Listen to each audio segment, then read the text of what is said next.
Well, now to the latest updates out of Los Angeles as heavy winds and dry conditions are still fueling wildfires. Yeah, today the death toll continues to climb with at least 25 people now confirmed dead and 20 more missing.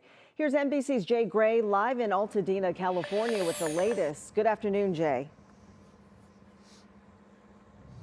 Hey, Lena, Matt, you know, we've talked a lot about the scope of the devastation here. You've probably seen some of those aerial views of the massive footprint of these fires. But I think the best perspective of the overwhelming loss here, it's on the ground, driving through these burned out neighborhoods, just street after street, reduced to rubble and ash, destruction that stretches for miles here.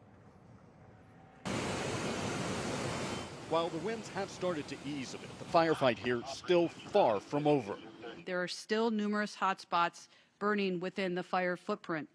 The combination of low humidity and strong winds has further dried out the brush, increasing the risk of fire.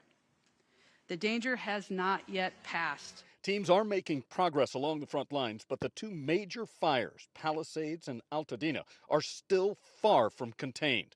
Crews also dealing with hot spots. The conditions in most of these burned out communities means more than a week after evacuations, most families still can't get back to what's left of their homes. Significant safety and infrastructure issues remain, including downed power lines, broken gas lines, hazardous materials, and unsafe water.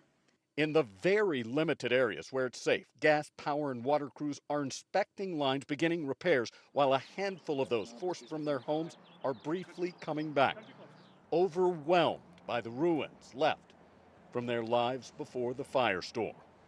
When you stare at your front door that's gone, and you have the few moments to contemplate, what does this really mean to my life? I mean, I still don't fully understand everything I have is gone, but you have to decide, I have to find some meaning in why this happened. Understanding so many here are searching for right now. Yeah, and look, you've got the assistance, the disaster recovery centers that are starting to open on the fringe of some of these hardest hit areas right now, and that's help that these families are going to need, Matt, for a long time here. Wow. Yeah, those stories from people on the ground, that is so difficult. Jay, we appreciate you bringing us that report.